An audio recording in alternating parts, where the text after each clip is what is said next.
we're over here, so let me get out to Professor Kntorovich for 5 minutes. Chairman DeSantis, Ranking Member Lynch, honorable members of the committee, I'm honored to speak here with you today about the question of American recognition of Israeli sovereignty over the Golan, an issue which I have examined in some detail in my academic work. Foreign policy tries to be reality-based, and it tries to be interest-based. For the past 50 years, the clear reality has been Israeli sovereignty over the Golan Heights, and everybody agrees that the Israeli presence there is certainly in U.S. interests, in Israeli interests. Nobody's calling for an Israeli withdrawal in present circumstances. Nobody in U.S. policy circles. So the question is, why not recognize and give status, give legal status to the happy status quo? Why not recognize Israeli sovereignty? It is generally not the U.S. practice to not recognize the sovereign borders, the claimed sovereign borders of countries with whom it has diplomatic relations. The principal rationale for not recognizing Israeli sovereignty over the Golan Heights is a legal one. It's the claim that Israel's acquisition of the Golan was illegal, and thus the U.S. can't recognize it, even if it is indeed happy with the status quo as a policy matter. That legal argument is inaccurate, as I will now describe. The centerpiece of the argument is the axiom that territory cannot be acquired by force. And that is a broad-stroke description of a legal rule, which is generally accurate but lacks important nuance and detail which applies to the present case. The basic prohibition on the acquisition of territory by force is a fairly new one. It comes from the UN Charter. The UN Charter, of course, bans the aggressive use of force as an instrument of state policy. Article 2.4 bans aggression. As a corollary, it's easy to infer that if you're not allowed to attack your neighbors aggressively, you're not allowed to keep what you seize in a war of aggression. That's because the underlying war is illegal. So if you do something illegal, you cannot keep the poisoned fruits. But not all war is illegal.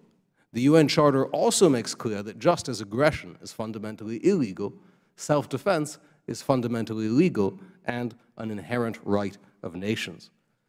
If the underlying war is legal, there is no reason to infer the corollary that territorial change resulting from such war would be illegal.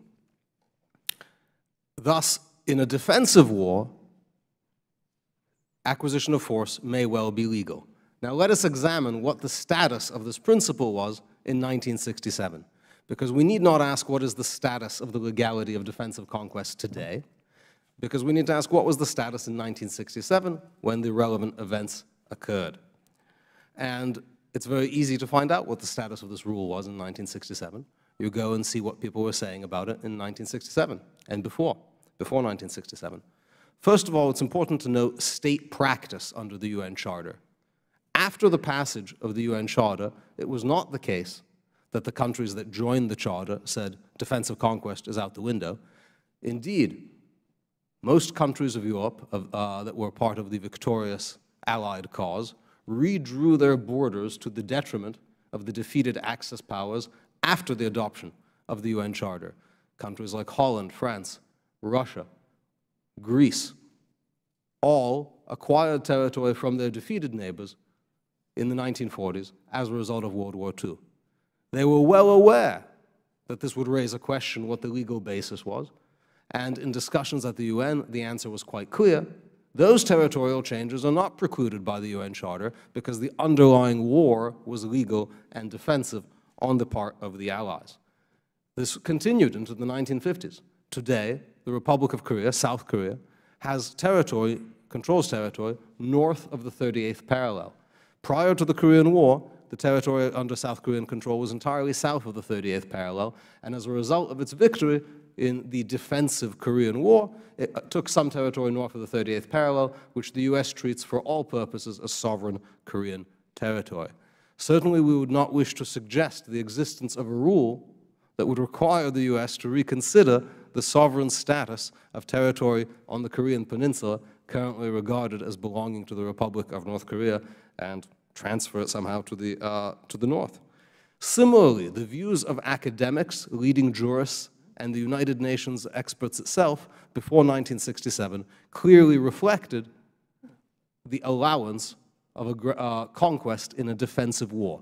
This issue was discussed in some detail by the United Nations International Law Committee, which was created by the United Nations to formulate a more precise legal draft describing what the UN Charter requires in some detail. The document they came up with specifically addressed the question of territorial change and made clear that territorial change in war is only illegal when the war is itself, when the conduct of the hostilities is in violation of the UN Charter. And of course, the UN Charter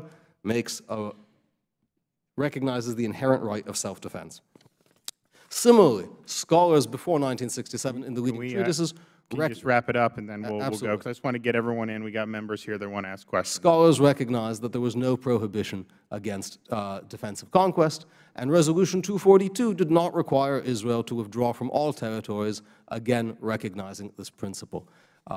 Members of the committee, Chairman, Honorable Ranking Member,